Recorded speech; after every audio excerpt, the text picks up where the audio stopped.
Hi, this is Joe Father from Effingham Unit 40, and I'm here with Tracie Riley, the director of the Fall Play. And Tracie, I know we're doing things a little bit differently this year because of COVID, so can you kind of tell our audience we're not necessarily doing a play, but we're doing something else. So what's that look like?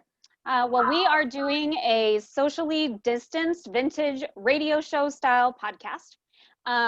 Basically, I wanted the students to be able to have some kind of a show to engage together, to be able to be a part of something.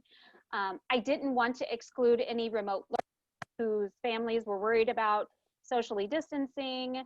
I also didn't want to worry the school or be the person that was the cause of someone getting sick.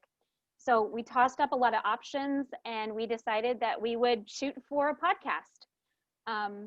So basically the students got together on Zoom meetings. We have never met in person, and we created, wrote, and made our own podcast.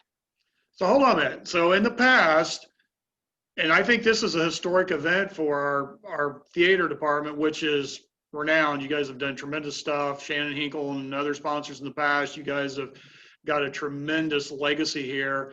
But this has got to be one of the first times we've ever done where the kids have actually written everything and they're producing all the technology. So what's that like? Because you guys normally rent the rights, right? And then Right. So how's this different for both you and the kids?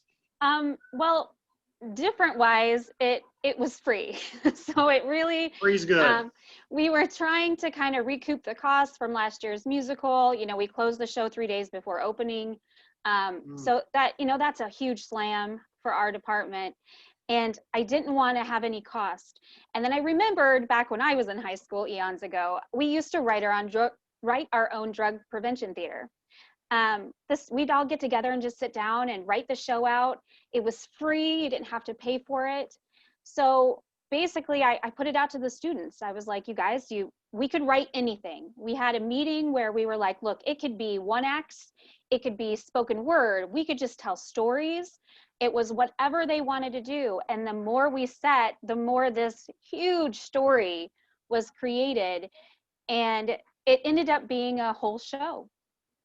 And I don't know if you can tell I'm doing emoji magic up here, applauding you, because what I love is the fact that this is student driven and it's giving them a chance to have voice and agency on this. So, but it is a new experience for students. And so I'm curious, what was it like to get them involved in the creative process and get their ideas out there, especially since you guys can't really meet in person? What was that like for you as the director to get that going? It was a lot of emails. It was a lot of emails. It was a lot of word of mouth. There was a lot of things that happened where I had to get the students invested in means that I wouldn't normally. Normally I'd sit at the school and I would be like, hey, let's have a meeting and let's, be here at this time and do this. And then we will, move forward from there. But we couldn't do that. So it was like me sitting down and being like, okay, I'm going to meet at this time on Zoom. Please show up. And then people started to show up. And the more we had people show up, the more somebody would be like, hey, I know this friend of mine that's kind of interested in this kind of stuff. Can they come too? And we kind of grew it from there. I really wanted it to be the kind of thing where like English students that like to write would want to come, or art students that wanted to help with graphics would show up. Even band students that wanted to write music would show. But it was incredibly difficult to reach out to students that didn't know me. I wasn't at the school. They had no idea what I was trying to do. And, honestly, we didn't at the time when we started. So it was incredibly difficult, but I am so proud of the students that like stood up and were there and came and showed up every day. And before we really get to talk about the show itself in terms of the storyline and what people should be looking forward to, what was the biggest technological challenge or challenge that you feel like you guys had to overcome? I think the was deciding that it could be whatever we wanted. The getting to the point where we had the story and we knew what the story was going to be took way longer than I thought it would take. the second part was figuring out all of the technology. This isn't something that I've done before. This isn't something I'm very familiar with. I'm a hands-on, in your face, up on stage kind of person. If you want me to fly some flats, I got it. If you want me to cut some wood and sew some stuff together, I can do that. But figuring out how to create a podcast.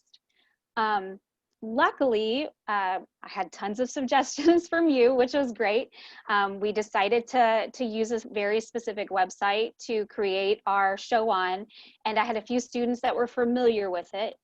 But I think the hardest thing was learning how to use that website to put everything together. I think, and you even commented at one point, you were like, editing's going to be tough. Give yourself some time. And I was like, yeah, it'll be fine. It'll be fine. No big deal. Yeah. I got this. I sat down that first day and I was like, oh my gosh, I have no idea. Anybody know how to do this? It's kind of like seeing Mount Everest in a book and then walking to the bottom of it, you're like, oh, it's bigger. It is. And the amount of Googling, I'm sure my computer was like, I don't want to know anymore how you split this on the site. Stop it. So that's awesome. And I think one of the things I've been the proudest of this group about is the perseverance, because it is hard and it's a new challenge, and it'd be easy to quit because you're not together. But it's a testimony to me of how strong the kids' love is for this program and for yours. And so we really appreciate that. But it's kind of that big moment in time now. So tell us about the story. So this is a student created piece. So what's the story about, and how does it relate today? What should our audience be looking for?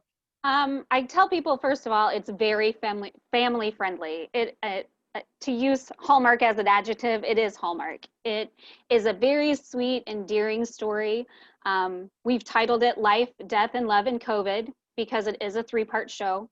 Each part kind of addresses part of the title. So, part 1 is about life, part 2 is a little bit about death, and part 3 is about love. And we decided to go with the COVID story because we felt like it was something that the students were so in right now. It is about a teenage girl. It is about her family. It is about overcoming obstacles and adjusting to different things that happen in your life that you don't have control of, i.e. COVID and all the stuff that happened in 2020. It's really about learning to kind of open yourself up to things that you thought you were so closed off to, whether you're an adult, looking at people that you didn't see a certain way in a new sort of light, and then really just coming together as a group, as a people, to move through life and overcome all those obstacles that you don't think you could. Well, excellent. And I'm a big fan, actually, of old radio shows. So I love that we're taking a new technology and podcast, and we're kind of wrapping it around the foundation of this old show that people have used together around the radio for years. So kudos to you for that. And then where do people go to listen to this, and what days should they be prepared? What is that going to look like? So the easiest way would be to go to the Unit 40 Facebook site. There's a link up that will send you to the show. The shows are 3-part. It is a 3-part series. It starts on this Friday, the 18th at 7 p.m. So you'll be able to listen to the channel of the show at 7 p.m. on Friday, the 18th. Act 2 will be able to be available at 7 p.m. on the 19th on Saturday.